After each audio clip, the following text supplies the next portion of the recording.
Amar Akbar entry लगी पंजाब में और ये भी लगी। हमारी फिल्म ने इक्वल बिजनेस किया जो अमर अकबर एंटनी ने पंजाब में किया।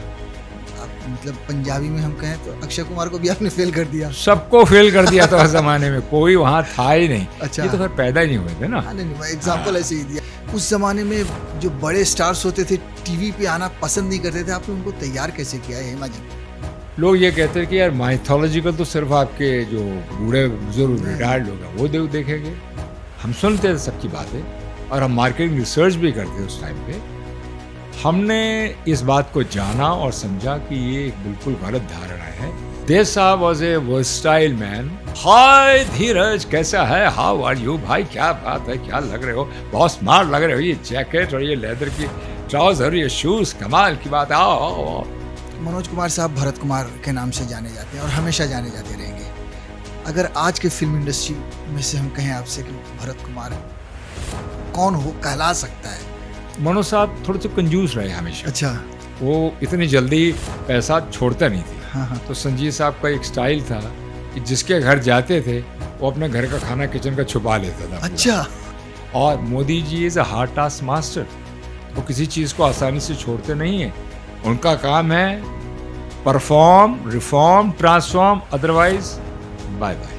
किस तरह देख रहे हैं आप बदलते हुए भारत को? भारत एक उगता हुआ सूरज नहीं, एक सूरज जो बुलंदियों पे अब उग चुका है, वो हमारा भारत है। अगर आप पिछले 3 सालों का और आज का अंतर महसूस करेंगे तो आपको लगेगा कि एक बहुत ही बड़ा परिवर्तन हुआ है, पॉजिटिव ढंग से हुआ है। हमेशा एक लीडर होता है, वो लीडर आपको प्रोत्साहित करता है, समझे ना? तो मैं मोदी जी के लिए कहना चाहूँगा,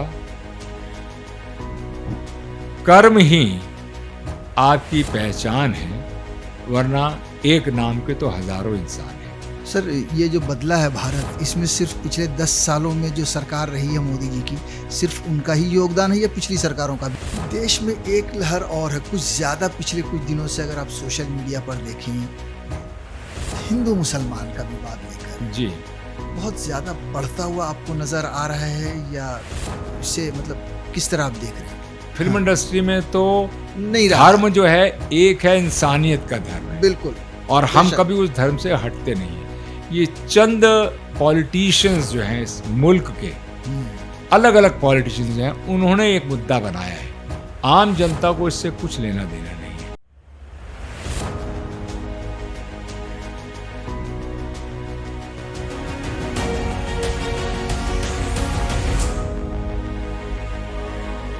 पहले अभिनय, उसके बाद प्रोडक्शन डायरेक्शन। जी हाँ, हमारे बात कर रहे हैं धीरज कुमार साहब की, जो हमारे साथ मौजूद हैं। करीब 6 दशक का लंबा सफ़र रहा है।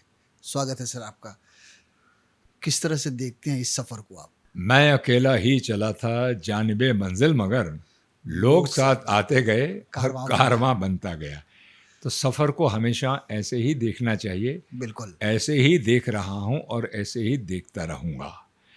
कारण जिस वक्त आप अपनी जर्नी को अकेले शुरू करते हैं तो आपको इस बात का एहसास नहीं होता है कि भाई कल क्या होगा। बिल्कुल। मगर दिल में एक उत्साह होता है, एक उमंग होती है, एक जोश होता है। तो उसी के साथ आप आगे बढ़ते हैं।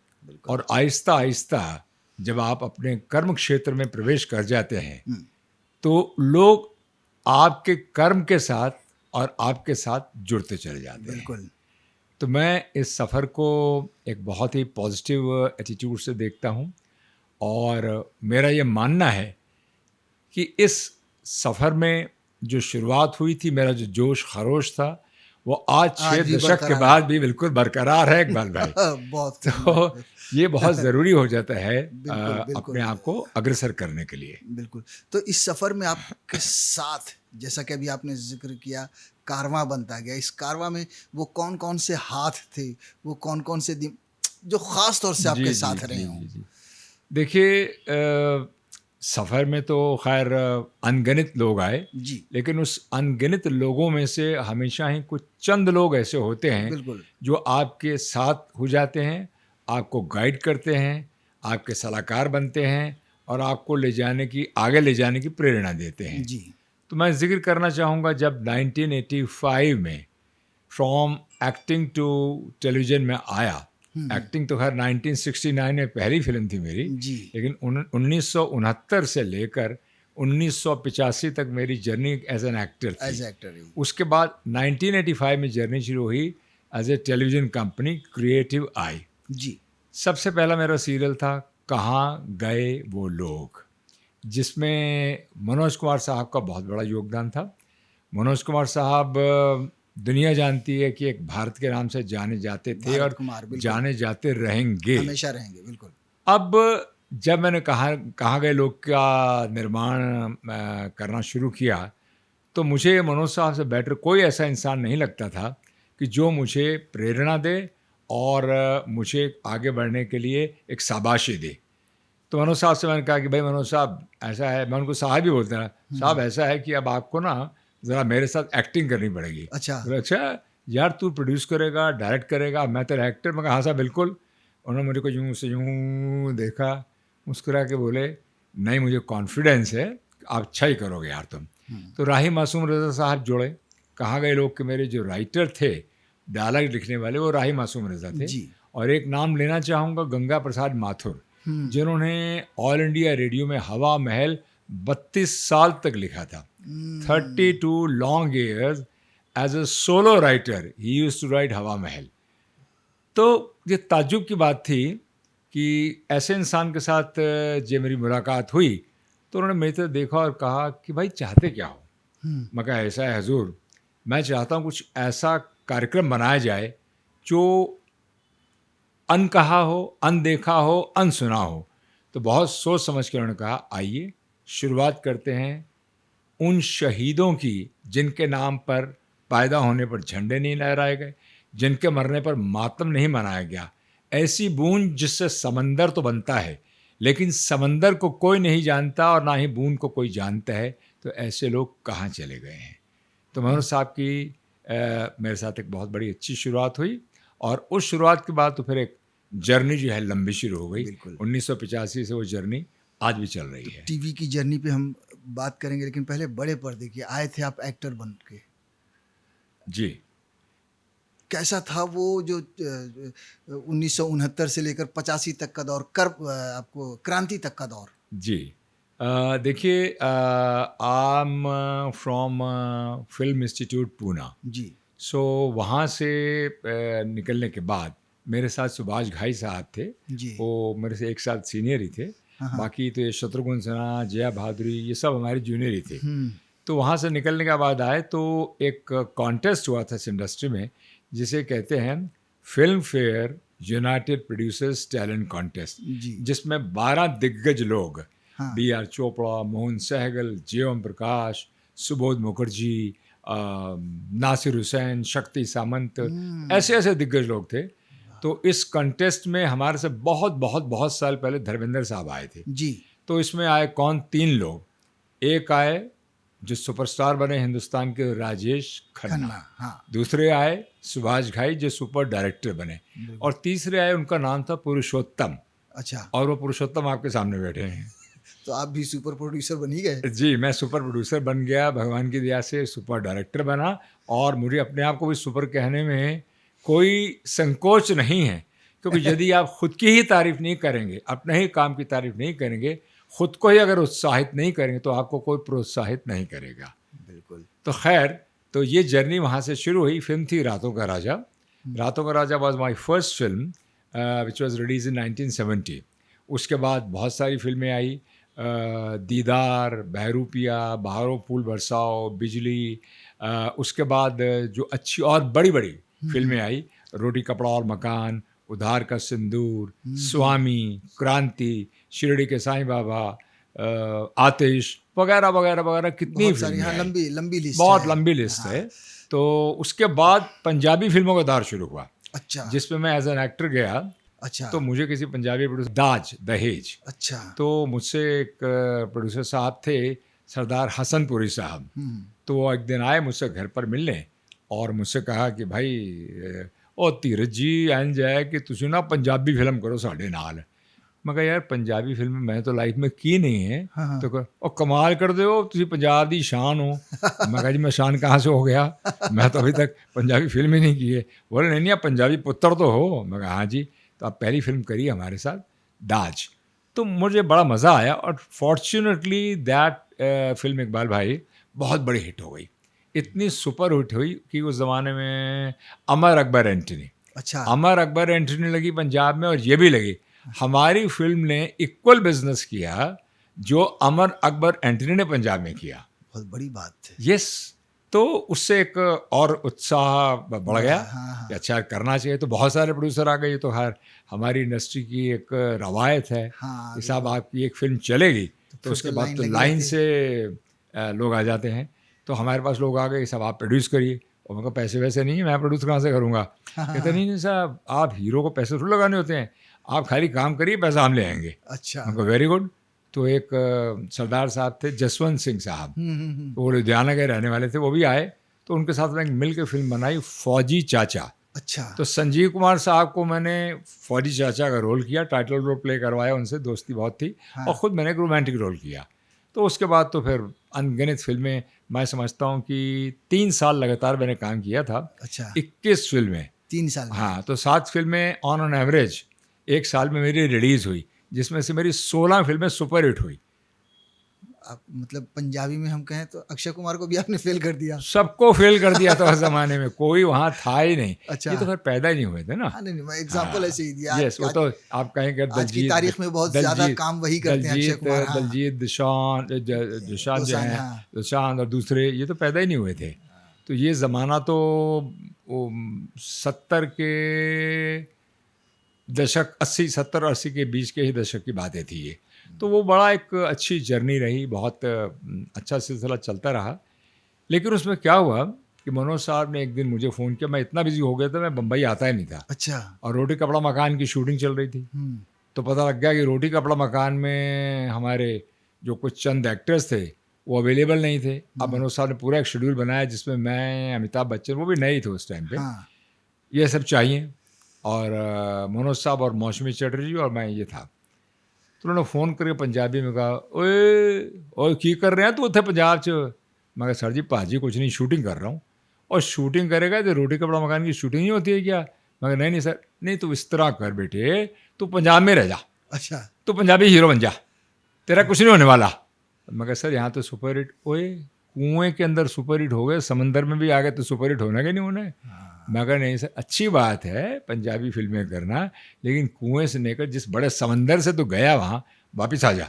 मैं वापस आया और उसके बाद यकीन मानिए फिर मनोज साहब ने समझाया ये रीजनल फिल्में करो, कोई बुराई नहीं है, लेकिन अपना जो मेन स्ट्रीम सिनेमा है उसको छोड़ो मत, जहाँ पर बड़ी बड़ी फिल्में हैं। तो ये उनकी एक नसीहत मुझे बहुत अच्छी लगी। और फिर सिलसिला शुरू हुआ देवानंद साहब के साथ, हीरा पन्ना, डार्लिंग डार्लिंग, फिर जितेंद्र साहब के साथ एज एन एक्टर। हम दोनों भाई, शक्ल भी थोड़ी बहुत मिलती जुलती है। हाँ। तो हमने बहुत फिल्में इकट्ठी करी, आतिश, उधार का सिंदूर, बहुत सारी फिल्में इकट्ठी ऐसे हम करते चले गए।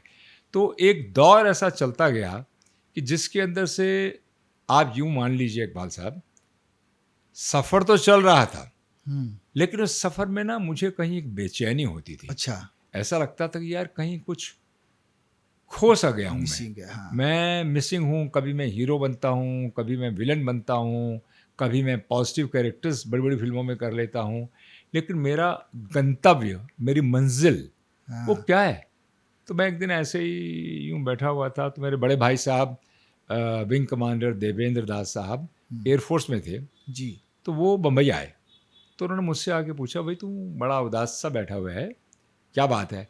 मैं कहा नहीं भाई साहब, बात तो कुछ नहीं, बात तो सिर्फ इतनी है कि कर तो रहा हूँ, गाड़ी है, घर है, अच्छा खासा पैसा भी आ रहा है, लेकिन सेटिस्फेक्शन नहीं। अच्छा। तो बोले मतलब? मैं कहा मतलब यही कि सेटिस्फेक्शन के लिए कुछ ऐसा करके पैसे के साथ साथ सेटिस्फेक्शन भी होनी चाहिए। तो उन्होंने एक आधे दिन के बाद मुझसे दोबारा बात की और कहा कि तू यार टीवी के लिए सीरियल क्यों नहीं बनाते है। अच्छा। ज़माना तो था उस ज़माने भाई साहब ने सजेस्ट किया। मैं कहा टीवी, ये टीवी जहाँ वो कृषि दर्शन और ये सब चलता है और हाँ। संडे को जो एक फिल्म आती है हम वो देखा करते हैं, उसके लिए सीरियल बनाने हैं। बोले हाँ भाई, मुझे पता लगा है कि दूरदर्शन कमर्शियल होने जा रहा है अच्छा। और अभी शुरुआत भी नहीं हुई है। तो हाँ। कहते हैं ना, if you are a early entrant हाँ, हाँ, इन हाँ। एनी फील्ड, तो आपका काम बहुत अच्छा हो जाता है। तो उन्होंने कहा कुछ सोचो। तो जो अभी मैंने कहाँ गए लोग का जिक्र किया, जी। जहन में टेलीविज़न में जाने का श्रेय मेरे बड़े भाई साहब ने मुझे दिया। तो मैंने कहा अच्छा करते हैं। तो फिर वो अपनी एक गुफ्तगू है उसकी एक लंबी, कि किस तरह से हमने पायलट बनाए। पैसा वैसा होता नहीं था, बड़ी मुश्किल से, जैसे कहते हैं कि जुगाड़ करके, अच्छा।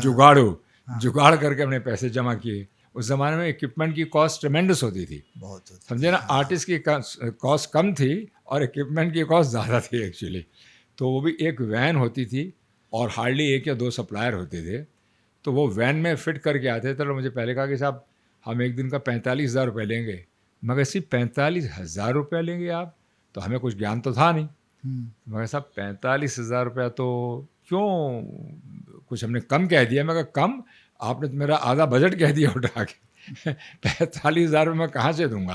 खैर बड़ी सोच समझ के मैंने उनसे कहा अच्छा भाई देखो, 45,000 भी देंगे, लेकिन फ़िलहाल आप मेरे साथ अपना सहयोग करो, मेरे को योगदान दो, चलने दो, लेट्स सी व्हाट हैपन्स। तो हमने उस ज़माने में 2 सीरियल बनाए जिसके हमने पायलट बनाए थे। पायलट तो खैर नाम नहीं था उस ज़माने में। एक बनाया कहाँ गए बोलो, कामिनी कौशल जी के साथ पहला उसका ट्रायल रखा था मैंने, माँ।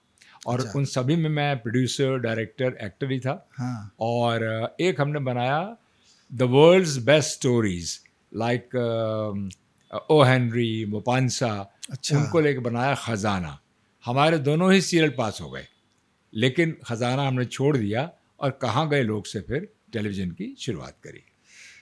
टेलीविज़न में जब आप आगे बढ़े, अदालत भी आपने सीरियल किया था हेमा जी के साथ। उस ज़माने में जो बड़े स्टार्स होते थे टीवी पे आना पसंद नहीं करते थे, आपने उनको तैयार कैसे किया है हेमा जी को? देखिए, मेरे मन में शुरू से ही कुछ ना कुछ नया करने की एक इच्छा रही है। जी। और जब कहाँ गए लोग में मनोज साहब को मैं ले आया, हम्म। और जब आपने अदालत का जिक्र किया है, तो जाहिर सी बात थी कि मेरे मन में आया कि यार अदालत में कुछ ऐसे लोग लाए जाएं जो इंडस्ट्री के दिग्गज हों, फिल्म इंडस्ट्री के, हम्म। और उनके द्वारा एक रिवोल्यूशन क्रिएट किया जाए। हम्म। आई अप्रोच्ड हेमा मालिनी जी। हेमा जी के साथ मेरे शुरू से ही संबंध थे और आज भी बहुत ही अच्छे संबंध हैं।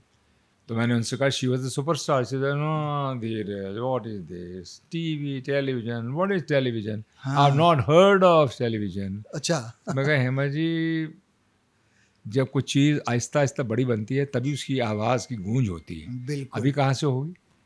नहीं, क्या करना है? मैं कहा सब बातें छोड़िए, मेरे रिलेशनशिप पे आपको ये काम करना है। डेट्स जो आप देंगी मैं करूँगा, टाइम जो आएंगी आप, मैं वो मानने को तैयार हूँ। तो खैर मानी वो। अब मैंने सोचा कि उसी को कॉम्प्लीमेंट करने के लिए कैमरामैन लेने चाहिए मुझे। तो हिंदुस्तान के one of the top cameraman जाल मिस्त्री साहब, अच्छा। जिन्होंने देवानंद साहब, फली मिस्त्री और जाल मिस्त्री तो वो नाम थे जो राज कपूर साहब और देवानंद साहब के साथ परमानेंट काम करते थे। अब उनको मैंने कहा, अब वो मिचल कैमरा चलाने वाले, एरी कैमरा चलाने वाले, जब ये दूरदर्शन के लिए बनाने वाला जो हमारा कैमरा था इतना सा, वो हिलाते तो जूम ऐसे भागता ट्रूंग अच्छा। ट्रूंग। तो बोले भाई ये क्या है, ये खिलौना कहाँ से उठा लाए हो आप लोग? अच्छा। मैं कहा सर ये खिलौना ही आगे आने वाली टेक्नोलॉजी बनेगा। तो खैर वो माने, but what a fantastic person. He contributed the maximum. He started using various lenses. मुझे बताते थे, सिखाते थे कि नहीं धीरज ऐसा करिए, नहीं धीरज ऐसा करिए। तो मैं मानता हूँ कि ये जो दिग्गज लोग मैं लेकर आया अपने संबंधों की वजह से, तो इट वाज सोने पे सुहागा था।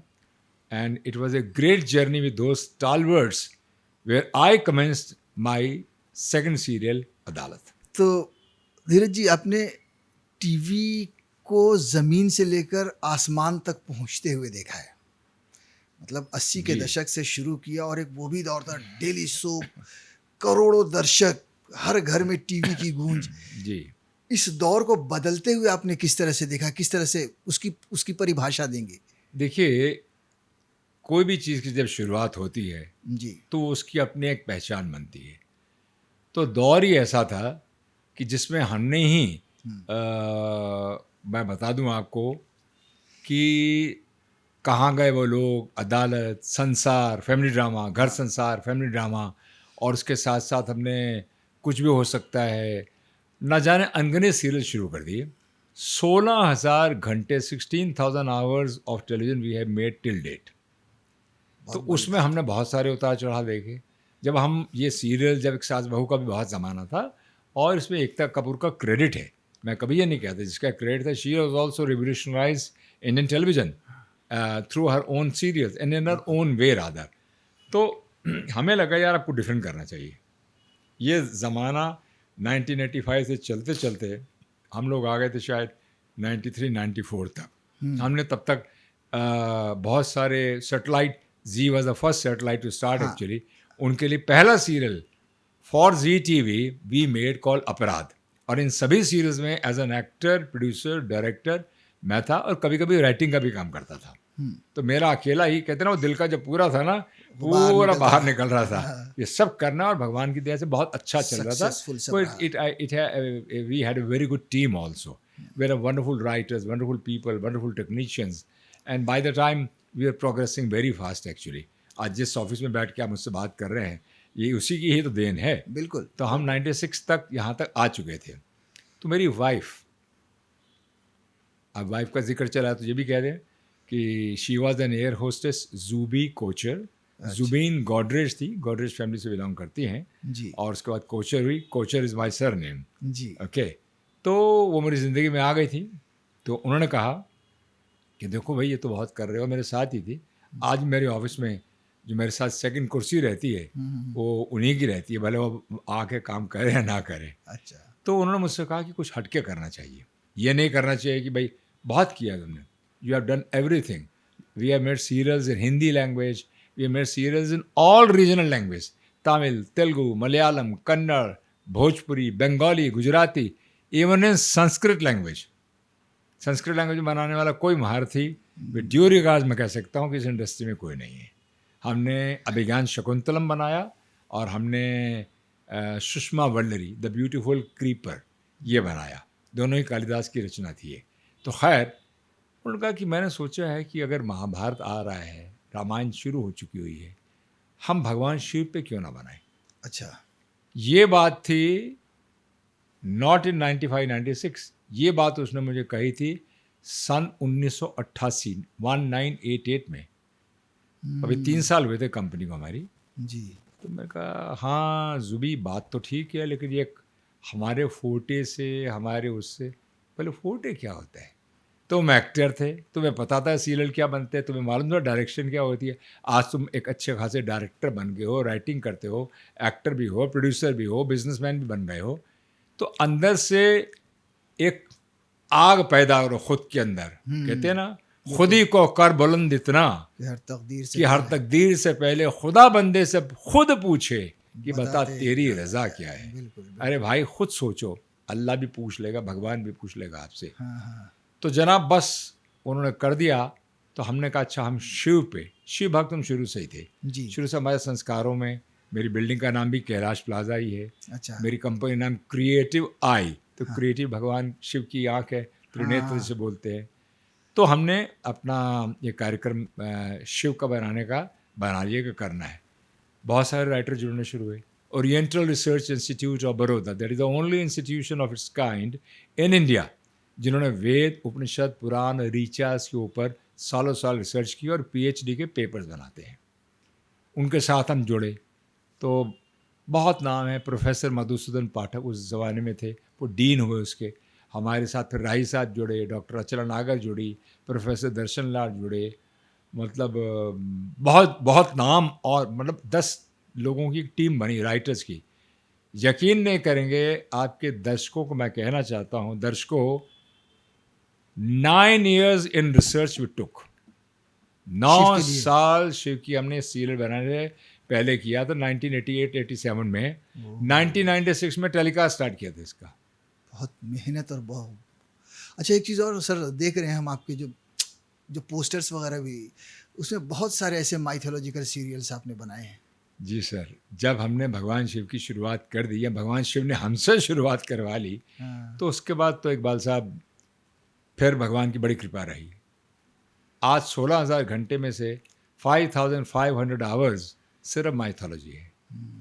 श्री गणेश, गणेश लीला, ओम नमो नारायण, जप तप व्रत, श्री हरि विष्णु, जय माँ वैष्णो देवी, जय संतोषी माँ, मन में है विश्वास, ये सब माइथोलॉजिकल है। बिल्कुल। इन माइथोलॉजिकल्स और लंबे लंबे अरसे के सीरियल चले, कोई भी सीरियल 300-400 एपिसोड से नीचे नहीं चला। फिर तो क्या हो गया था, एक शुरुआत हमारी हो गई थी कि हाँ भाई आज हम लोग शिव के द्वारा आगे बढ़े हैं, अवार्ड्स आने लग गए, बहुत सारा कुछ होने लग गया जीवन के अंदर, जीवन में परिवर्तन आ गया। तो आपने जो प्रश्न पूछा था उसका उत्तर इतने मैंने उसमें लंबे में कहा है कि परिवर्तन आना भी ज़रूरी है, और परिवर्तन आया और उसके बाद माइथोलॉजिकल सीरियल्स की तो बाढ़ आ गई। फिर सागर साहब ने भी, रामानंद सागर साहब ने भी फिर एक के बाद एक बनाने शुरू किए। तो दूरदर्शन एकदम 7वें आसमान पे ही था, उन्होंने भी बनाने शुरू किए। सिनेमा स्टार्स एक कंपनी है, उसने भी कुछ बनाने शुरू कर दिए। उन्होंने कम बनाए तो मैं और सागर साहब में होड़ लग गई थी कि हम क्या बनाते हैं, क्योंकि इसमें प्रोड्यूस भी करना है दूरदर्शन के लिए और ख़ुद ही मार्केटिंग भी करनी है। Then we started creating our own marketing team. I told my brother commander Das साहब कि आप रिटायर हो जाइए, रिटायरमेंट लीजिए और आप दिल्ली में ऑफिस खोलिए। फिर हमने दिल्ली में, पंजाब में, चेन्नई में, अहमदाबाद में अपने अपने ऑफिस खोले जहाँ मार्केटिंग टीम बिठाई गई, क्योंकि मार्केटिंग माइथोलॉजिकल सीरियल्स को प्रमोट करने के लिए, एक माइथोलॉजिकल सीरियल्स कल और उसका कमर्शियल टाइम बेचने के लिए, क्योंकि उस ज़माने में हमें कमीशन सीरियल नहीं मिलते थे। अच्छा, आप स्लॉट लीजिए, पैसा दीजिए सरकार को, खुद प्रोग्राम बनाइए, flip side and down side, मतलब प्रॉफिट और लॉस सब आप ही का है। और भगवान की इतनी कृपा थी कि हम बहुत ही बखूबी से वो सीरियल बना रहे थे। मार्केटिंग टीम जितनी स्ट्रांग हो गई थी, फिर तो हमने एक टाइम में आके, मार्केटिंग टीम का अगर जिक्र कर दिया है तो हमने एक टाइम पे आके हमने 12 प्रोडक्ट वन टाइम पे शुरू कर दिए थे। रंगोली नेशनल नेटवर्क 4 साल हमने बनाया, क्रिएटिव आई ने। चित्रहार 4 साल बनाया हमने national network and as well as Delhi LPT and Lucknow के लिए। फिल्म में प्रोक्योर करते थे हम बाहर से। पहली फिल्म थी तेजाब, दिनेश गांधी साहब की। राइट्स हम परचेज करते थे, पैसा हम प्रोड्यूसर को देते थे। फिरोज़ खान का पूरा लॉट, टी सीरीज़ नहीं, एक म्यूज़िक कंपनी और थी, उनका पूरा लॉट। ऐसी हमने फिल्म ली। एक बहुत बड़े नेगेटिव राइट होल्डर हैं, उनसे 52 फिल्में ली। तो मतलब 12 से 13, 14, 15, 16, 17, 18, 18 programs of this nature one time running on Doordarshan. And we used to give business at that time, 50 रुपए का डॉलर होता था, more than $10 million. उस ज़माने में हम 60 करोड़ रुपए का बिजनेस देते थे, लेते नहीं थे कुछ भी हम। बहुत बड़ी तो बात। ये एक जर्नी, भगवान की कृपा। ऐसा मेरा कुछ नहीं हूँ, मैं तो निमित्त मात्र हूँ, बहुत ही एक छोटा सा इंसान हूँ। आज भी अपने आप को वही महसूस करता हूँ, लेकिन मेरी एनर्जीज वही रहती है। जब 2000 के बाद जब सास बहू आने लगे, किचन के झगड़े, ड्रामे फैमिली के, उनसे आपके लिए लड़ना कितना आसान था? नहीं देखिए, उस दर्शक से और उस तरह के सीरियल से, देखिए क्या है, ये एक या क्या चैलेंजिंग था लड़ना, तो मैं नहीं कह सकता, मैं बताता हूं आपको। ये एक लोगों में एक गलत धारणा है। लोग ये कहते हैं कि यार माइथोलॉजिकल तो सिर्फ आपके जो बूढ़े बुजुर्ग रिटायर्ड लोग हैं वो देखेंगे। हम सुनते थे सबकी बातें और हम मार्केटिंग रिसर्च भी करते थे उस टाइम पे। हमने इस बात को जाना और समझा कि ये एक बिल्कुल गलत धारणा है। जब हम इफ़ेक्ट्स डालते हैं कि भगवान प्रकट हो गए, या एक राक्षस भागा और उसके पीछे तलवारें उड़ती हुई जा रही हैं, या तीर चलते चले जा रहे हैं और उसकी गर्दन कटी, वो बच्चे पसंद करते थे। अब हमने आगे बढ़कर देखा, जो एक यंगर जनरेशन थी जो 16 साल से लेकर 30 साल के बीच में आती थी, उनको इनक्विजिटिवनेस होती थी। अच्छा, ओ हमारे वेदों में ऐसा कहा गया, वो भगवान शिव ने ऐसा किया। इस प्रकार शिव और हरि विष्णु के अंदर भी एक बार कहा सुनी और द्वंद्व हो गया, उनको आता था। और जो बड़े बुजुर्ग थे उनको आनंद आता था अपनी संस्कृति को जानने के लिए, अपनी संस्कृति को जानते हुए और उसको समझने के लिए और ग्रहण करने के लिए।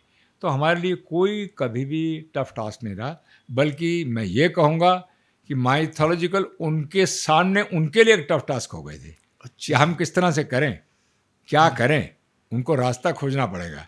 तो माइथोलॉजिकल को कभी mythological genre, let me tell you very clearly, very candidly and very humbly, ये अपने आप में ही एक ऐसी जॉनर है जो आदि से अनंत काल तक चलती रहेगी। बिल्कुल, बेशक।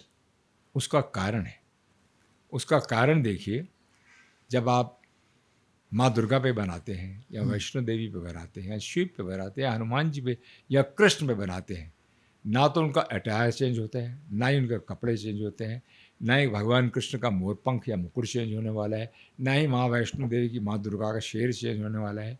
चेंज होने वाला है सिर्फ पर्सपेक्टिव बनाने का, चेंज होने वाला है टेक्नोलॉजी, चेंज होने वाला है इफेक्ट्स, चेंज होने वाला है, लेकिन आत्मा ना कभी बदलना और ना कभी चेंज होगी।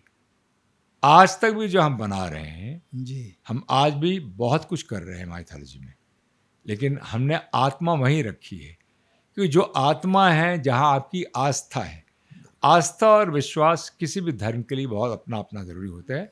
वो सिख हो, मुस्लिम हो, क्रिश्चियन हो, हिंदू हो, आस्था जहाँ है, आस्था जो है वो एक प्रकाश छाजने की ऊंचाइयों तक लेकर जाती है आपको। और उसके लिए माइथोलॉजिकल आदि अनंत सतयुग, त्रेता, द्वापर, कलयुग में भी चल रहा है और चलता रहेगा।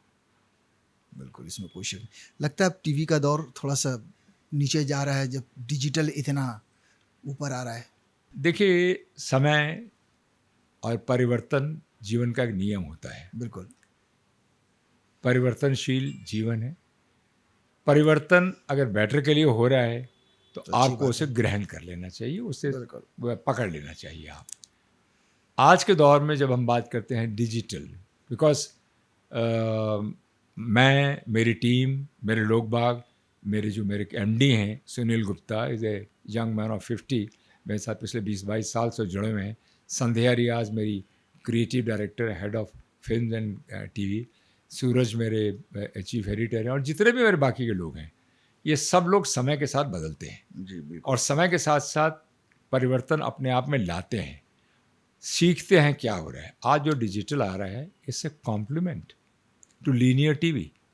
लोग ये समझ रहे हैं कि लीनियर टीवी आने से बंद हो जाएगा। नो, देखिए, जब नए नए साधन उपलब्ध होते हैं, लाइक मोबाइल स्क्रीन्स हैं, लैपटॉप्स हैं आपके, ये आपके लिए एक प्लेटफॉर्म्स को दर्शाने का एक यंत्र है। बिल्कुल। तो इसमें डिजिटल आ गया, टेक आ गया, तो ये डिजिटल टेक को हम एक्सेप्ट कर रहे हैं और हम अपने ही जो कार्य कर रहे हैं, भले वो लीनियर टीवी के लिए, ओटीटी के लिए भी हम बहुत कार्य कर रहे हैं। हमने ओटीटी के लिए भी बहुत बड़ा सील बनाया 4 सीजन्स का। इश्क आजकल Z5 के लिए हमने बनाया 4 सीजन्स, उसके चले 5 सीजन चले, मेरे ख्याल से 40 एपिसोड का चले। 5 सीजन आज तक किसी ओटीटी प्लेटफॉर्म पे चले ही नहीं है किसी के भी, 2 सीजन या 3 सीजन। तो हमने इन चीज़ों को अडॉप्ट कर लिया है। आप उससे अगर एक कदम आगे बढ़ते हैं, आप बात करिए एआई की।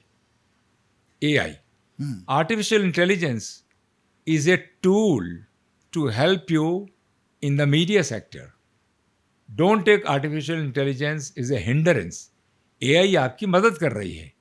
आज की डेट में जो हम ग्राफिक्स और एनिमेशन करने में, कि हमने एक कैरेक्टर को दिखाना था कि वो सिटिंग ऑन ए लायन, शेर के ऊपर बैठा हुआ है, हम अगर ग्राफिक वाले को बनाने को देते थे तो उसके अंदर कम से कम हमें 1 महीना जाता था। अच्छा। और आज जो है हम 1 घंटे के अंदर वो कार्य कर सकते हैं, जिसे हम कहते हैं ग्राफिक प्रोसेसिंग यूनिट, जीपीयूज। जी, सीपीयूज हमारे लैपटॉप में हैं। हाँ, अब जीपीयूज शुरू हो गए हैं। तो जब आप जीपीयूज के साथ काम करना शुरू कर रहे हैं, तो आप देखिए ना, टेक्नोलॉजी आपको हेल्प कर रही है।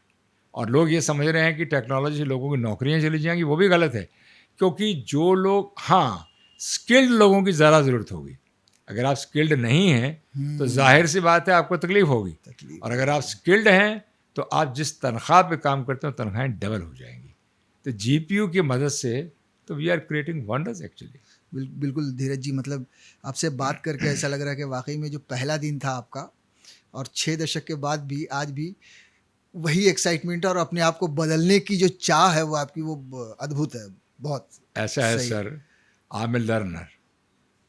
मैं ज़िंदगी में हमेशा सीखना चाहता हूँ, सीख रहा हूँ और अंत तक मैं सीखता ही रहूँगा। जिस दिन आप ये कहेंगे मुझे सब कुछ आ गया है, वो आपका दी एंड है। तो आज का जो युग है, जो आगे चल रहा है, आज देखें ना, AI not only in media, look at the sectors like health, education, look at the sectors like banking, finance, AI कितना कर रहे हैं। आज AI के द्वारा ही तो श्रेष्ठ भारत बनता चला जा रहा है। श्रेष्ठ भारत में हमारे आदरणीय प्रधानमंत्री जी श्री नरेंद्र मोदी जी का बहुत बड़ा योगदान है, उनकी टीम का योगदान है। आज हमारे श्री अमित शाह जी, हमारे आदरणीय होम मिनिस्टर जो हैं, उनका योगदान है। एक्सटर्नल अफेयर्स का है, कॉमर्स मिनिस्टर पीयूष गोयल का है, IT मिनिस्टर्स का है। मतलब आप नाम लेते जाएं तो इन लोगों को योगदान है। और Modi ji is a hard task master, वो किसी चीज़ को आसानी से छोड़ते नहीं हैं। उनका काम है perform, reform, transform, otherwise bye bye. तो ये जीवन का जो मूल मंत्र थोड़ा बहुत हमने अपने आदरणीय मोदी जी से सीखा है, वही हम अप्लाई करते हैं अपने जीवन काल में। फिल्मों की तरफ वापस चलते हैं हम। बड़े दिग्गज लोगों के साथ आपने काम किया है, मनोज कुमार साहब, देवानंद साहब, कुछ बताइए ना उस दौर की बातें। किस तरह के ये लोग हुआ करते थे, वन बाय वन, किस तरह इनके साथ अनुभव रहा है आपका?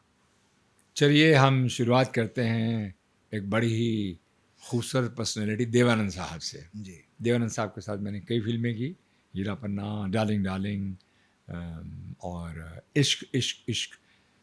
तो देव साहब वॉज ए वर्सटाइल मैन। मतलब एक तो हरफन मौला थे, ज़िंदगी को उन्होंने जिया और ज़िंदगी को खूब खुलकर जिया उन्होंने, और हिपोक्रेट बिल्कुल नहीं थे। अच्छा। जब मैं पहली मुलाकात आपको बताता हूँ कि वो पहली मुलाकात बहुत इम्पॉर्टेंट होती है लाइफ की। मेरा career as an actor, as a hero चल रहा था। तब तक मैंने कभी विलन का रोल नहीं किया था। विलन मीन्स सेमी विलन भी नहीं, या विलन तो कोई नेगेटिव रोल किया ही नहीं था। तो मुझे कॉल आई कि साहब आपको नवकेतन देवानंद साहब याद कर रहे हैं। मैं कहा देवानंद साहब याद कर रहे हैं तो बड़ी खुशी की बात है भाई, मैं ज़रूर आ जाऊँगा। और मेरी शूटिंग चल रही थी उस टाइम पे। तो मैं कहा मैं 2 या 3 दिन तक बिजी हूँ। तो बोले कोई बात नहीं, अब 2 या 3 दिन के बाद ज़रूर आप हमें कहिए, हम आपको फ़ोन कर लेंगे। ठीक है। फ़ोन आ गया। उनके नेफ्यू थे बाबा। तो उन्होंने कहा भाई ऐसा हमारा बम्बई में हीरा नगर में यहाँ पर हमारा ऑफिस है और आप आ जाइए। तो उसका स्मार्ट तो अब भी हैं और तब भी थे हम भी। तो बड़े स्मार्ट से हमने लेदर वेदर की अपनी ट्राउजर्स पहनी और एकदम स्टाइलिश। देव साहब से मिलना था भाई। और देव साहब के साथ गए और मतलब यानी कि उन्होंने 1 मिनट नहीं लगा। ऐसे का लंबा कॉरिडोर था उनका, वहाँ से दरवाज़ा खुला और तब तो मैं एंटर करूँ, खुद ही दरवाज़ा, हाय धीरज कैसा है, हाउ आर यू भाई, क्या बात है, क्या लग रहे हो, बहुत स्मार्ट लग रहे हो, ये जैकेट और ये लेदर की ट्राउज़र और ये शूज़, कमाल की बात है, आओ आओ आओ। ऐसे मिले जैसे मुझे बरसों से जानते हैं। और देवानंद को मैंने पहली बार देखा, इंडस्ट्री में था, देखा था इधर उधर फंक्शन में, लेकिन तो मैं थोड़ा सकते में था। तो आहिस्ता आहिस्ता मैंने अपना कंट्रोल किया। अरे भाई धीरज कम ऑन, बैठो बैठो बैठो यार, बैठो तुम बैठो। अब बैठ गए। भाई धीरज मैं तुम्हें कैसी कहानी सुनाऊंगा बस जिसके अंदर तुम ही तुम हो। अच्छा। तो मैं ज़रा यूँ करके थोड़ा सा मैं हिल के, हाँ जी ठीक है, यूँ किया मैंने। तो कहानी सुना दी उन्होंने फटाफट कि भैया जीनत अमान है और तुम हो और फिर मैं हूँ और साथ में राखी है। अच्छा। तो सुना बना दिया। तो अब मुझे आहिस्ता आहिस्ता पता लगना शुरू हो गया ये तो नेगेटिव कैरेक्टर है। तो मुझे बड़ा कि भाई ऐसा है कि ज़ीनत अमान जो है वो तुम्हारे प्यार में पड़ जाती है और फिर उस प्यार में पड़ जाती है और एक दिन ऐसा आता है कि वो बच्चा हो जाता है तुम्हारे से और वो एक डिमांड रख देती है कि भाई ये बच्चा जो है, तुम डिमांड रखते हो रादर कि भाई ये बच्चा जो है या तो गिरवा दो, नहीं तो एक देवानंद साहब जो उनका कैरेक्टर था हीरा, उनकी गाड़ी के पेट्रोल टैंक में हीरा रखा है, उसको लेकर आ जाओ। तो देसा ये तो नेगेटिव क्या होता है, यही तुम्हारी सोच बहुत छोटी है। अच्छा। मैं कह सर गाने आप गा रहे हैं, रोमांस आप कर रहे हैं, एक्शन आप कर रहे हैं, आप मेरे को 6 मुक्के मारेंगे, मैं 1 मुक्का मारूंगा, यानी मैं पुलिस आएगी या तो मुझे गोली मार देगी या आप मुझे पुलिस को पकड़ा के दे देंगे। हाँ यही तो होता है। तो मैं कह सर फिर ये नेगेटिव नहीं हुआ तो ये क्या हुआ? वो समझ गया कि अब ये घोड़ा बिदक गया है। अच्छा। तो बोले धीरज रिलैक्स रिलैक्स। उन्हें बहुत बहुत पेशेंस थी अब प्यार उन्होंने टॉपिक चेंज करके वहाँ की कहाँ के हो ये हो कर करा के कहा एक काम करो तुम 2 दिन लो सोचो उसके ऊपर कोई जल्दी नहीं है। तो मैं कहा जी सर थैंक यू मेरे लिए बहुत बड़ा एक ये मुझे सोचना था कि मुझे नेगेटिव ये सेमी नेगेटिव कह लीजिए आप मुझे जाना भी है नहीं है। तो साहब 2 दिन के बाद मैंने उनसे मोर देन डबल अपनी फीस मांगी। अच्छा। बाबा साहब मुझे जू होटल मुझे आज तक याद है जू होटल था आज भी है वहाँ पर उन्होंने रात को डिनर करवाया मुझे ड्रिंक्स करवाई और मैंने डबल द फीस मांगी। तो उन्होंने 1 सेकंड में कहा डन चेक बुक रेडी रख। मैं कहा ये क्या है मैं दिल में आ गया 3 गुना मांग लेनी थी यार इंसान थोड़ा लालच करता है ना। बिल्कुल। तो खैर फट करके उन्होंने चेक दिया जो मुझे कभी तक इतना बड़ा चेक भी किसी से नहीं मिला। हीरा पन्ना की बात। हीरा पन्ना तो इतना बड़ा चेक हाथ हुआ और बोले अब कल आप जरा है देव साहब से मिलने के लिए आइएगा। अब तो बंद गए थे हम फिर देव साहब से गए तो देव साहब कहेंगे don't worry Dheeraj you see it's not that typical negative of course होता है प्यार है ये तो क्या है मांग सकता है कोई हीरे की कीमत बहुत है। मैं देव साहब कन्विंस आपका जो चेक था ना उसने मुझे कन्विंस कर दिया है और फिर देव साहब आपके साथ काम करूँगा। अब मैं सुनाता हूँ इसके बाद समय के साथ शूटिंग शुरू हो गई। ये बड़ा इंटरेस्टिंग किस्सा है आपके ऑडियंस के लिए भी जी। हम बेंगलोर में शूटिंग कर रहे थे। होटल अशोक का उस ज़माने का एक 5 स्टार ज़बरदस्त होटल था। सभी उसमें हम ठहरते थे जाके। और कोलार एक जगह है बेंगलोर में कोलार हिल्स कहते हैं जी। जहाँ पर शूटिंग होती तो कोलार हिल्स बड़ी स्टीप थी ऐसे चढ़ के जाना पड़ता था और को चोटी पे जाके हमारी क्लाइमैक्स पिक्चराइज होनी थी। तो देवानंद जीनत अमान एंड धीरज कुमार तब तक और कुछ लोगों ने आना था शायद रहमान साहब ने आना था मुझे इतना याद नहीं अभी। तो खैर अभी लंच ब्रेक हो रहा है तो देव साहब हम पहाड़ी की चोटी पे चढ़ गए तो चढ़ते बड़ा मेहनत से चढ़ना पड़ रहा था। तो देवानंद साहब तो यूँ सर पर कट भागते हुए चले जा रहे हैं एकदम ऊपर चले गए साहब। और लंच ब्रेक हुआ come on guys come on Dheeraj Jini baby let's go down lunch करेंगे। तो जिनी बेबी ने मेरे तरफ देखा मगर नहीं साहब मेरा तो उपवास है मैं तो लंच नहीं करने वाला हूँ। क्यों लंच करने के लिए पहले 25 मिनट आधा घंटा लगा के नीचे जाओ फिर उस चढ़ते आओ फिर शूटिंग शुरू करो। तो साहब देवन साहब तो नीचे चले गए खट और थोड़ी देर देखता हूँ देवानंद साहब अकेले गन्ना लेके लंबा सा दांतों से छीलते आ रहे हैं। तो मैंने उनको देखा और हम बैठे हैं लंच तो आए हमने कह दिया उपवास है हम भूखे और गन्ने की तरफ देख रहे हैं और देव साहब को जीनत मेरी तरफ देख रही है और मैं देव साहब को देख रहा हूँ। देव साहब ने कहा क्यों धीरज उपवास में भूख लगती है तो गन्ना बहुत अच्छा होता है मुझे मालूम है तेरे को नीचे नहीं उतरना था। देव साहब मुझे नहीं जाना था। थोड़ा गन्ना तोड़ के साथ दांतों से गन्ना छील रहे थे साहब हमको दिया हमने बड़ी मुश्किल से गन्ना छीला तो जीनत ने कह दिया थैंक यू वेरी मच मैं छील ही नहीं सकती हूँ कांट।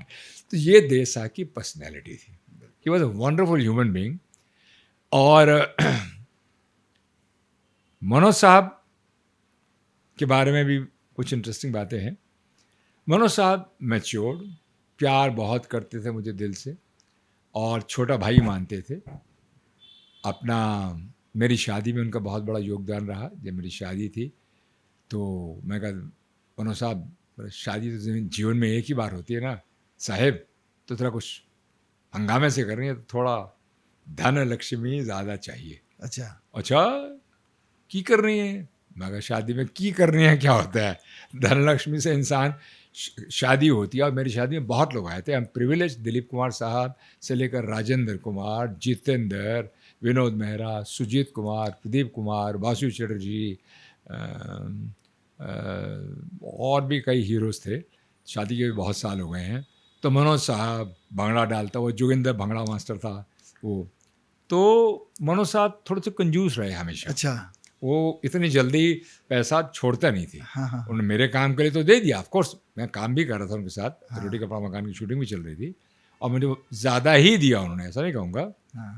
तो मेरा क्या था संडे के रोज़ मैं कुछ नहीं करता था ना तो मैं मनोज साहब के घर चला जाता था। अच्छा अपना जू रोड पे 10th रोड जू पे।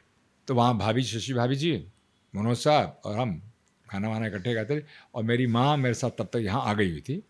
तो अच्छा खासा वो पराठे और मक्खन और सरसों का साग ये सब बड़ा अच्छा माँ बनाती थी हमारी सर्वेंट थे साथ में। तो वो मैं साथ ले जाता था। अब खाना वाना खाया कुछ मैं ले गया हूँ कुछ उनके घर से जो उनका बनाया हुआ बैठे डाइनिंग टेबल बेडरूम में उनकी एक बेडरूम बहुत बड़ा है मनोज साहब का और डाइनिंग टेबल साथ ही थी। खाना वाना खाया तो सिगरेटों पे बड़ी होती थी। मैं भी 555 सिगरेट पीता था, वो भी 555 पीते थे। तो मैं क्या करता, बातें करते करते खाना खा लिया, हाथ धोने गए तो पता लग गया कि मेरी 4-5 सिगरेटें गायब हो गई हैं अंदर से। तो मैं कहा ये सिगरेट कहाँ चल गई हैं? अच्छा। तो मैंने देखा मनोज साहब के पैकेट में 2 नज़र आ रही थी, वहाँ 6 नज़र आ रही हैं। मैं कहा कोई बात नहीं। तो बातें करते, हाँ साहब ऐसा था, ये था, वो था, करते मैं उनको डब्बा लेके ना, अब हाँ हाँ फिर क्या हुआ, फिर क्या हुआ। तो ऐसे करते करते मैं वो चारों सिगरेट वापस अपने डाल लेता था। अब उन्होंने देख लिया ये करता है, धीरज यार बेटे एक काम करना, वो ये एक टावल मुझे पकड़ा देना। टावल निकाला, उन्होंने मेरा पूरा डब्बा उठा के जेब में डाल लिया। तो मनोज साहब की ये हरकत है, लेकिन उसमें भी प्यार था। प्यार ही ये था, नहीं कि जाहिर उन्हें है। कोई कमी थी किसी चीज़ की, मगर उनका जो ये प्यार था। और एक सीरियस तौर पर मैं कहूँ कि मैं डायरेक्टर जो बना, एक बहुत अहम बात कहता हूँ इस लाइटर टोन से बाहर निकल के, कि मैं मनोज साहब का शुरू से बहुत कायल था। As a director, as a writer, as an editor, मतलब all the caps he was wearing. He was one gentleman, he was far ahead of its time. तो जब मैं जाता था तो पिक्चराइजेशन चल रहा था,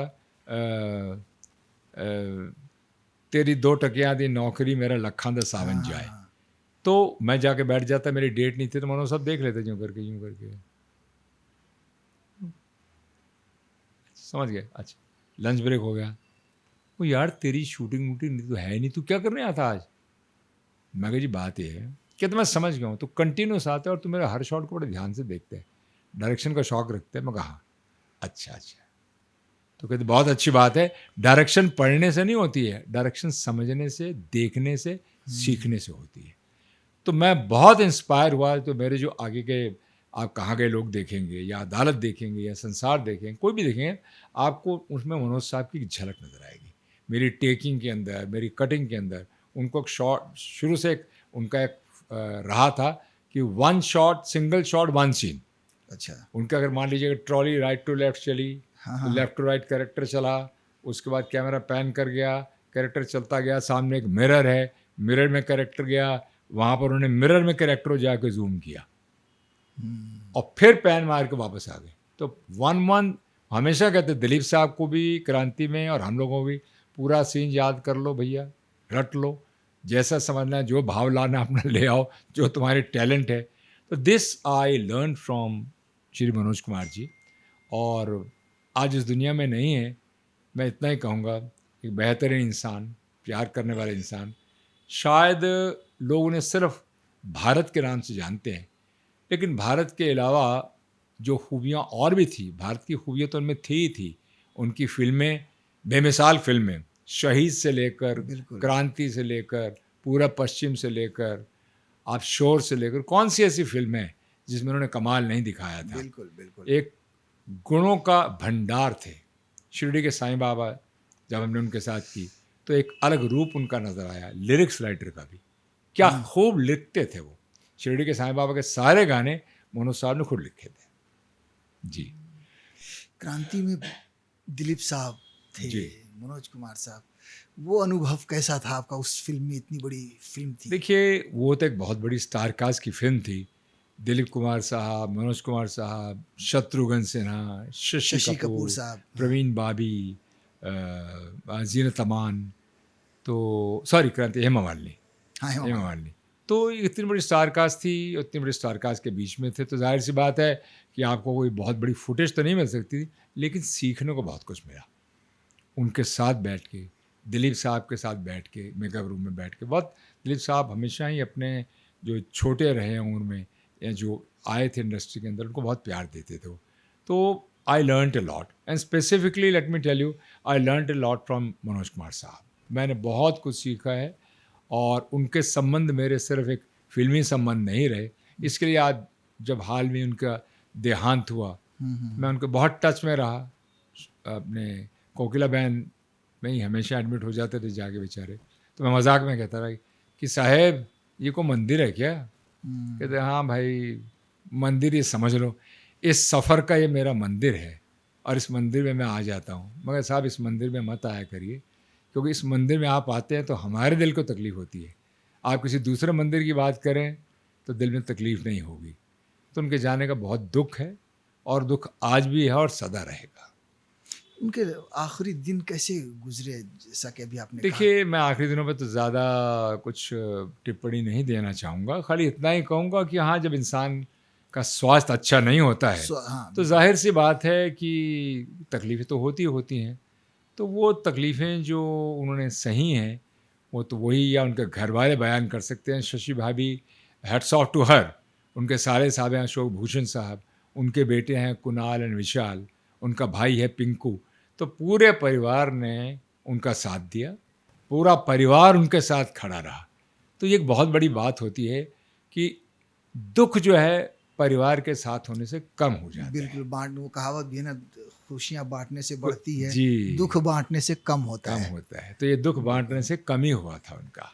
संजीव कुमार साहब, जी, उनके बारे में लोग कम जानते हैं, जी। क्योंकि ख़ास तौर से हमारी जनरेशन, हम भी जब मीडिया वगैरह में आए तब वो नहीं थे इस दुनिया में। थोड़ा सा उनके बारे में अगर बताएं। देखिए, संजीव कुमार हरी भाई जरीवाला जो जी। उनका नाम था, उनके साथ भी मेरे बड़े ही अच्छे संबंध रहे। हम्म, संजीव साहब वर्सटाइल एक्टर, उनके साथ फिल्में भी मैंने की और मद्रास की कुछ फिल्में की, कुछ यहाँ की।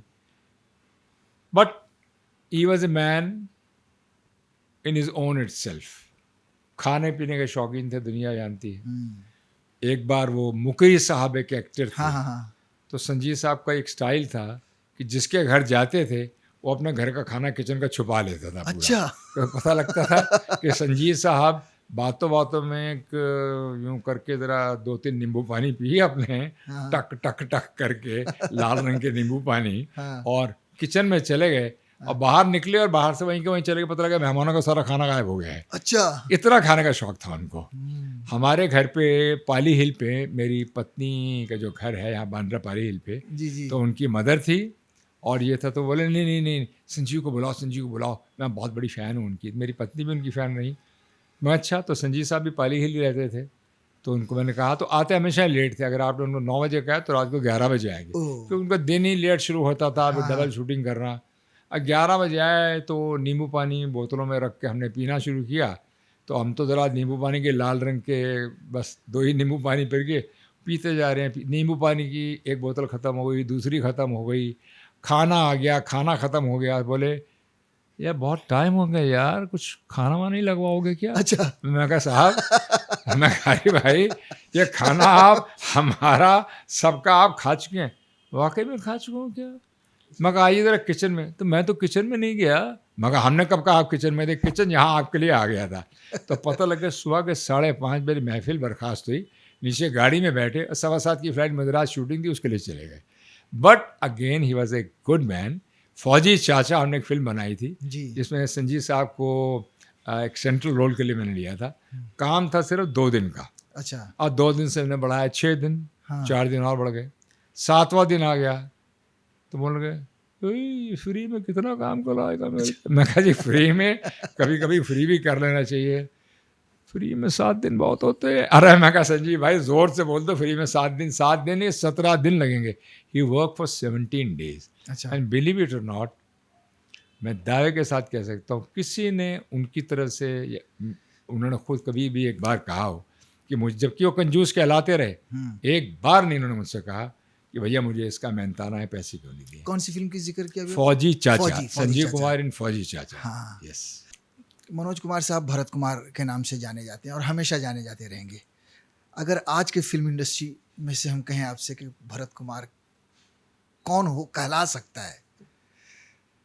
देखिए सच बात तो ये है कि जो मनोज कुमार साहब, उसको कोई नहीं छू सकता। उनको कोई छू नहीं कोई नहीं छू सकता सकता, है। बेशक। ये तो मैं अपने दिल से कहूँगा। वो हर कोई कह सकता है। एंड जो आज की प्रेजेंट जनरेशन है जो ख्यालात वैसे रखते हैं, उसमें कुछ एक्टर्स हैं, आमिर खान साहब हमारे जो हैं, वो ऐसे ख्यालात रखते हैं कि कुछ जो फिल्में बनाई जाएं उनमें एक मैसेज होना चाहिए, और बड़े ही प्यार से वो विदाउट टॉकिंग टू बिग और टू हाई, वो एक भारत को जो दर्जा देना चाहिए हाँ। उसको भारत का दर्जा देते हैं। इसी तरह से हमारे राजू हिरानी साहब हैं। हाँ।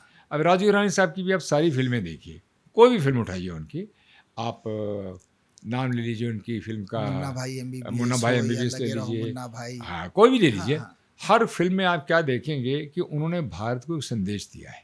बिल्कुल। उन्होंने अपने आप को कभी भारत कुमार का नाम रखे, कोई he is not an actor. Aamir Khan साहब तो अपने एक एक्टर हैं, तो उनका एक अपना दर्जा है, मुकाम है, और बहुत बखूबी से अपना काम करते हैं। तो राजू हिरानी साहब भी बहुत बखूबी से अपना काम करते हैं। वो हर फिल्म को एक सीरियस टॉपिक को लेते हैं, जिसको इन्हें लाइटर टोन आपको देते हैं, और कमर्शियल सक्सेस को भी ध्यान में रखते हैं। यही कारण है कि उन्होंने जो फिल्में आज तक बनाई हैं वो सारी कमर्शियली हिट हुई हैं। वो 3 साल से पहले कोई फिल्म बनाते नहीं, बहुत मेहनत करते हैं। मेरा आज भी उनसे बड़ा प्यार से दुआ सलाम है, बड़े सालों से उनसे भी रिश्ता रहा है। तो वो I definitely say he also falls in the same category where I can say he is contributing to this nation through his art and culture, like Aamir Khan Sahab अपना एक कॉन्ट्रीब्यूशन दे रहे हैं। बाकी तो बहुत अच्छे एक्टर्स हमारे बहुत सारे हैं। अक्षय कुमार भी अपना योगदान देते हैं। अजय देवगन बहुत देते हैं। आज की जनरेशन के अंदर छावा जो आई अभी फिल्म एज एन एक्टर, हमारे विकी कौशल साहब बहुत अच्छा काम करते हैं वो। तो ये जनरेशन जो आज की है, इसमें से कुछ ऐसे हैं जो इस मीडियम को सिर्फ एक पैसा कमाने का जरिया नहीं समझते, मशीन नहीं समझते। वो ये भी सोच के आए हैं कि we have to give back something to the society through our art, culture, performance. हमारा योगदान जो है ऐसा होना चाहिए, ऐसा योगदान होना चाहिए कि लोग इस बात को महसूस कर सकें कि हमने अपना अपना योगदान इस कला क्षेत्र में दिया है। बिल्कुल। चलते हैं सर पॉलिटिक्स की तरफ। अभी आपने थोड़ी देर पहले जिक्र किया था मोदी जी से बहुत प्रेरणा लेते हैं। जी जी जी जी। किस तरह देख रहे हैं आप बदलते हुए भारत को? भारत एक उगता हुआ सूरज नहीं, एक सूरज जो बुलंदियों पे अब उग चुका है, वो हमारा भारत है। हमारा भारत आज 3rd economy in the world बनने की तैयारी में है। 5th economy in the world हम हो चुके हुए हैं। आज आप भारत के अंदर देखिए स्टार्टअप्स, अगर आप कहें भारत के अंदर देखिए विश्वविद्यालय, भारत के अंदर देखिए हेल्थ सेक्टर्स। अगर आप पिछले 3 सालों का और आज का अंतर महसूस करेंगे तो आपको लगेगा कि एक बहुत ही बड़ा परिवर्तन हुआ है, पॉजिटिव ढंग से हुआ है। आज हाल फिलहाल की बात है, हमारे 54 विश्वविद्यालय, हमारी यूनिवर्सिटीज़ जो हैं, वो जिस नंबर पे होती थी उस पायदान से उठकर वर्ल्ड फोरम के अंदर अपनी एक पहचान बना चुकी हुई हैं। हमारे स्पोर्ट्स के आप लोगों को देखिए, अगर आप एशियन गेम्स कहते हैं उसके अंदर देखिए, आप नेशनल गेम्स कहते हैं उसमें तो खैर हैं ही हैं, आप वर्ल्ड के अंदर देखिए, आप हमारे स्पेस के अंदर देखिए। भारत का कौन सा ऐसा है कि साहब कल्पना चावला के बाद कि दूसरा नहीं जा रहा? अभी भी जा रहे हैं, अभी भी वर्ल्ड स्पेस के जो जा रहा है स्पेस में, उसमें जा रहे हैं। हमारे साइंटिस्ट को देखिए आप, हमारे साइंटिस्टों ने क्या कमाल नहीं किया है। तो आप देखिए, मैं हेल्थ की बात करता हूँ, एजुकेशन की बात करता हूँ, मैं यूनिवर्सिटीज़ की बात करता हूँ, मैं अगर इंडिविजुअल परफॉर्मेंसेस की बात करता हूँ, हर जगह पर हमारे लोगों ने योगदान दिया है। ये योगदान देखिए बहुत समझने वाली बात है। और दर्शकों, मैं आपसे बहुत सीरियस नोट पे कह रहा हूँ, हमेशा एक लीडर होता है, वो लीडर आपको प्रोत्साहित करता है, समझे ना? तो मैं मोदी जी के लिए कहना चाहूँगा, कर्म ही आपकी पहचान है, वरना एक नाम के तो हजारों इंसान हैं। आज का किया हुआ कर्म ही आपका कल का भाग्य बनेगा। इसलिए आप जीवन में कर्म करने के वक्त ये मत कहिए कि मेरे साथ क्या हो रहा है, आप ये कहिए कि मैं क्या कर रहा हूँ। तो ये मोदी जी की प्रेरणा है, जिनका एक वैश्विक भारत, एक विश्व के पटल पर अपना नाम जो है अंकित कर रहा है। आज हमारे मोदी जी की और उनके और भी बहुत सारे नेता हैं, मैं अमित शाह साहब हैं, पीयूष गोयल साहब हैं, हमारे नितिन गडकरी साहब हैं, हमारे एक्सटर्नल अफेयर्स मिनिस्टर साहब हमारे हैं। तो ये बहुत सारी टीम है। ये तो ये कहते हैं ना कि इतनी सुंदर माला इन्होंने पिरोई है कि हर मोती अपने आप में चमक रहा है, लेकिन चमकाने वाला एक ही इंसान है, जिनका नाम है आदरणीय नरेंद्र मोदी जी। सर, ये जो बदला है भारत, इसमें सिर्फ पिछले 10 सालों में जो सरकार रही है मोदी जी की, सिर्फ उनका ही योगदान है या पिछली सरकारों का भी आप मानते हैं? देखिए, ये तो खैर गलती हो जाएगा अगर हम ये कहें कि सिर्फ मोदी जी का योगदान है, पिछली सरकारों ने कुछ नहीं किया। पिछली सरकारों ने भी किया है, और नाम लेने की ज़रूरत है, हम सभी जानते हैं। मगर आज जो मोदी जी ने किया है, वो अपने आप में बेमिसाल है। पिछली सरकारों का हम ये कहें कि क्या भाखड़ा नांगल डैम के अंदर नहीं किया, क्या नदियों के काम नहीं किया, या स्पेस में काम नहीं किया, पिछली सरकारों ने काम किया, लेकिन किस गति से किया ये भी ज़रूरी होता है। किस इच्छा से किया, किस तेज़ी के साथ किया, किस निश्चय के साथ किया, ये बातें बहुत ज़रूरी होती हैं। तो वहाँ में जाहिर सी बात है, मोदी जी को डबल इंजन की सरकार कह लीजिए या ट्रिपल इंजन की सरकार भी कह लीजिए आप, तो भी अतिशयोक्ति नहीं होगी। देश में एक लहर और है, कुछ ज़्यादा पिछले कुछ दिनों से अगर आप सोशल मीडिया पर देखें, हिंदू मुसलमान का विवाद लेकर जी, बहुत ज़्यादा बढ़ता हुआ आपको नज़र आ रहा है, या इसे मतलब किस तरह आप देख रहे हैं? देखिए, मैं पॉलिटिशियन तो नहीं हूँ। हम्म, पॉलिटिशियंस के साथ उठना बैठना है, और मैं कला क्षेत्र का आदमी हूँ। मैं इतना कहता हूँ कि हमारी फिल्म इंडस्ट्री की बात करूँ मैं, हमारी फिल्म इंडस्ट्री में धीरज कुमार का इंटरव्यू ले रहे हैं इकबाल साहब। बिल्कुल। तो आप मुझे बताइए, श्री गणेश के अंदर मेरा चीफ एसोसिएट डायरेक्टर था अनवर खान। बिल्कुल। मेरे माइथोलॉजिकल सीरियल के अंदर योगदान नहीं, देने देखिए वाले फिल्म इंडस्ट्री में कहाँ गए इसमें- लोग थे। हाँ, तो हमारी फिल्म इंडस्ट्री की मुझे पहले बात कर लेनी दीजिए कि फिल्म हाँ। इंडस्ट्री में तो नहीं रहा धर्म जो है एक है, इंसानियत का धर्म है, बिल्कुल, और हम बेशक। कभी उस धर्म से हटते नहीं हैं। बिल्कुल। अब ये भी एक बात आपको मैं बता दूं कि ये हिंदू हैं या मुसलमान हैं, ये पिछड़ी जाति हैं, ये अगड़ी जाति हैं, ये चंद पॉलिटिशियंस जो हैं इस मुल्क के, अलग अलग पॉलिटिशियंस हैं, उन्होंने एक मुद्दा बनाया है। आम जनता को इससे कुछ लेना देना नहीं है। आम जनता में वही प्यार है, वही भाईचारा है, वही एक के साथ खुलूस है, इज्जत है। ये उन लोगों ने बना दिया है। वो चंद पॉलिटिशियंस, वो भले हर पार्टी के अंदर हैं, मैं ये बिल्कुल नहीं कह रहा हूँ, अगर वो इस बात को मान लें, जान लें और इस बात का एहसास कर लें, तो ये देश के अंदर ये जो मसले हैं हमारे खत्म हिंदू हो और मुसलमान वाले, बिल्कुल, ख़त्म हो बिल्कुल, जाएंगे। बिल्कुल। ये बात बहुत जो है, ये एक अपने ही चंद फ़ायदों के लिए, अपने ही लाभ के लिए कुछ चंद लोग कर रहे हैं, अलग अलग पार्टियों में मुख्तलिफ पार्टीज़ के लोग कर रहे हैं। उनको अपनी सोच को बदलना होगा। अगर अपनी वो सोच बदलेंगे तो यकीन मानिए वही तो आपको प्रोत्साहित करते हैं, उत्साहित करते हैं, उत्तेजित करते हैं। बिल्कुल। अगर ये उत्साहित, प्रोत्साहित, उत्तेजित करना शुरू करें तो दो कौम आपस में क्यों किस बात का झगड़ा करेंगी, किस बात के लिए झगड़ा करेंगी, कोई मतलब ही नहीं कोई है। मतलब ही तो मैं नहीं इसलिए है। कहूँगा कि देश की तरक्की के लिए मैं आज आपके माध्यम से उनको ये कहना चाहूँगा, हाथ जोड़ के विनती है कि अपने इन पहलुओं से उठकर वो देश की तरक्की के बारे में सोचें। इंटरव्यू अपने आखिरी पड़ाव पर जी, कुछ कहना चाहेंगे अपने सफ़र के बारे में, या फिल्म इंडस्ट्री के बदलते हुए सफ़र के बारे में? मैं ज़रूर कहना चाहूँगा, क्योंकि जीवन चलने का नाम, ये गीत तो आपने सुना ही होगा मनोज कुमार साहब का, बिल्कुल। चलते रहो सुबह शाम। सुबह शाम। तो हर इंसान को चलते रहो सुबह शाम जो है वो अपने दिमाग में बिठा लेना चाहिए, अपनी आत्मा में बिठा लेना चाहिए। मैंने अपने जीवन में आज तक अपने लोगों के साथ मिलके एक महान यज्ञ के अंदर कला की आहुतियाँ दी हैं, और कला की आहुतियाँ दे के हम किसी एक मुकाम तक आज पहुँचे हैं। तो मैं आज यंगर जनरेशन को ये कहना चाहूँगा कि now for you people the road may sound very simple and easy. आज आप लोगों को ये लगता होगा कि रास्ता बड़ा आसान हो गया है, क्योंकि टेलीविज़न भी आ गया है और फिल्में आ गए हैं, OTT आ गए हैं, और भी कई नए रास्ते खुलते जा रहे हैं। मगर कभी भी ये मत सोचिए, बहुत कुछ सीखना है, बहुत कुछ समझना है। कहते हैं ना कि एक गोताखोर जब गहराइयों में डाइव करता है, diver when he goes deep into the sea, तो कोई मोती लेकर आता है, तो कोई कीचड़ लेकर आता है। बिल्कुल, तो बिल्कुल। ये बिल्कुल, मोती बेशक। और कीचड़ लाना ये आप पे निर्भर करता है, आपकी सोच पे निर्भर करता है, आपके कर्म पे निर्भर करता है।